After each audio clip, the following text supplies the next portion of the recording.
caravan of Imam Hussein was leaving Medina in the darkness of night. Everyone was fast asleep. The palm trees seemed forlorn. Realizing that this was the final goodbye to Imam Hussein, the only living grandson of the Holy Prophet.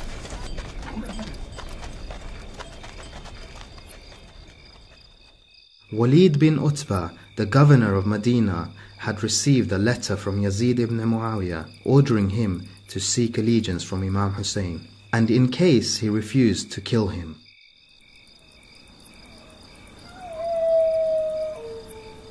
Imam Hussein could not endorse Yazid's rule through his allegiance, for Yazid had no respect whatsoever for Islam.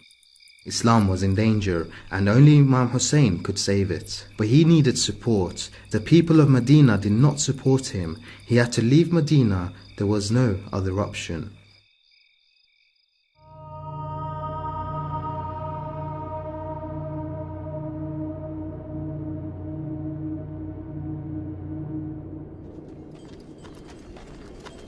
Abu Bakr bin Hassan was accompanying his uncle Imam Hussein on this dangerous journey.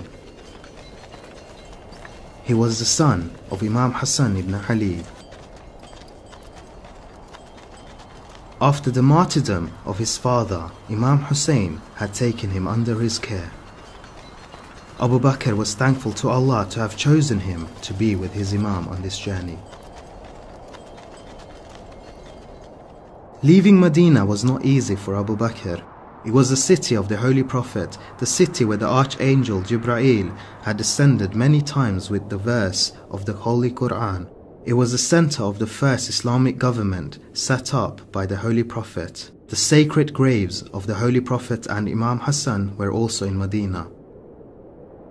Abu Bakr occasionally looked back at the walls of the holy city and tearfully bid farewell to it. He would miss Medina, but the fact that he was with the Imam performing his duty consoled him. He thought of the migration of the Holy Prophet from Mecca to Medina. That had occurred in the darkness of night. That too was a dangerous journey.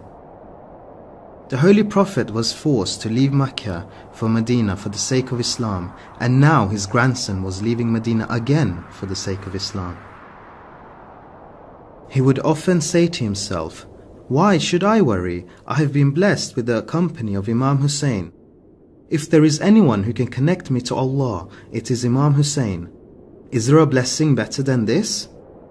He would continuously thank Allah for it. He did not know Imam Hussein's final destination, but he knew his. It was to live and die for Imam Hussein.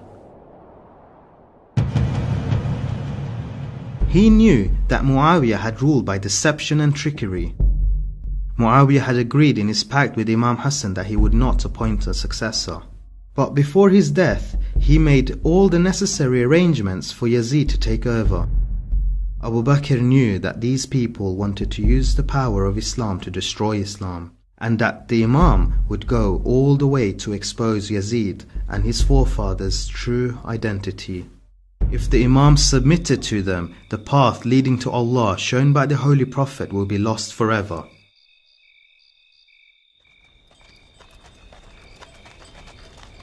The caravan eventually camped at Karbala. Abu Bakr realized that this was the last stop. Along with his brother Qasim, he was at the service of the Imam.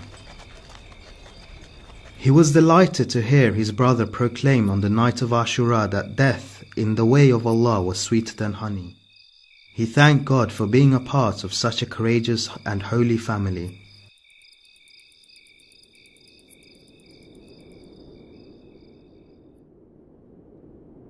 On the 10th of Muharram, dressed up as a soldier, he came to Imam Hussein and asked for permission to fight. The Imam seated him on his lap, embraced him, and both of them wept. Imam Hussein was once again reminded of his brother Imam Hassan. Finally, Imam Hussein permitted him to go.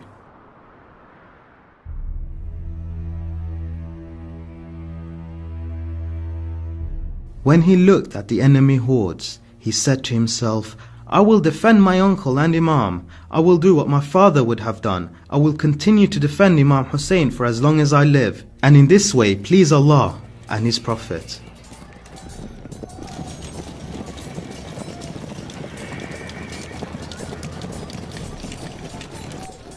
Despite his thirst, he fought bravely and killed most of his opponents. However, one of the enemy commanders, Uqba Ghanavi, took advantage of his depleted condition and struck a fatal blow, killing him.